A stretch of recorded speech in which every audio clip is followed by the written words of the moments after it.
राधे राधे दोस्तों, आज हम एक छोटी सी कहानी के बारे में जानेंगे फिर से। यह एक सच्ची घटना है। तो सुनिए। एक संत की वे एक बार वृंदावन गए, वहाँ कुछ दिन घूमे फिरे, दर्शन किए। जब वापस लौटने का मन किया तो सोचा भगवान का भोग लगा कर कुछ प्रसाद लेता चलूं। संत ने रामदाने के कुछ लड्डू खरीदे, मंदिर गए, प्रसाद चढ़ाया और आश्रम में जाकर सो गए। सुबह ट्रेन पकड़नी थी, अगले दिन ट्रेन से चले। सुबह वृंदावन से चली ट्रेन को मुगलसराय स्टेशन तक आने में शाम हो गई। संत ने सोचा अभी पटना तक जाने में 3-4 घंटे और लगेंगे। भूख लग रही है, मुगलसराय में ट्रेन आधे घंटे रुकती है, चलो हाथ पैर धोकर संध्या वंदन करके कुछ पा लिया जाए। संत ने हाथ पैर धोए और लड्डू खाने के लिए डिब्बा खोला। उन्होंने देखा लड्डू में चींटी लग गए हैं। उन्होंने चींटों को हटाकर 1-2 लड्डू खा लिए, बाकी बचे प्रसाद बांट दूंगा ये सोचकर छोड़ दिए। पर कहते हैं ना, संत का हृदय नवीनतम समाना।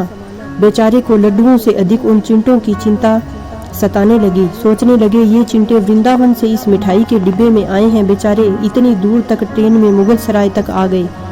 कितने भाग्यशाली थे ये चिंटे, इनका जन्म वृंदावन में हुआ था। अब इतनी दूर से पता नहीं कितने दिन या कितने जन्म लग जाएंगे इनको वापस पहुंचने में।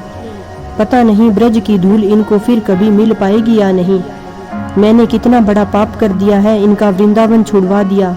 नहीं, मुझे वापस जाना होगा। और संत ने उन चिंटों को वापस उसी मिठाई के डिब्बे में सावधानी से रखा और वृंदावन की ट्रेन पकड़ ली। उसी मिठाई की दुकान के पास पहुंच गए और डिब्बा धरती पर रखा और हाथ जोड़ लिए।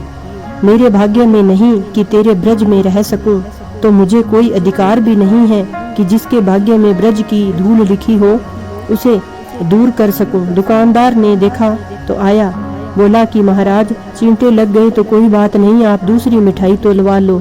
संत ने कहा भैया मिठाई में कोई कमी नहीं है, इन हाथों से पाप होते होते रह गया, उसी का प्रायश्चित कर रहा हूँ। दुकानदार ने जब सारी बातें जानी तो उस संत के पैरों के पास बैठ गया और भावुक हो गया। इधर दुकानदार रो रहा था, उधर संत की आंखें गीली हो रही थी। भाव की बात है, बात उस निर्मल मन की है, बात ब्रज की है, बात मेरे वृंदावन की है, बात मेरे नटवर नागर और उनकी राधा रानी की है, बात मेरे कृष्ण की राजधानी की है। बूझो तो बहुत कुछ है और नहीं तो बस पागलपन है। बस एक कहानी है।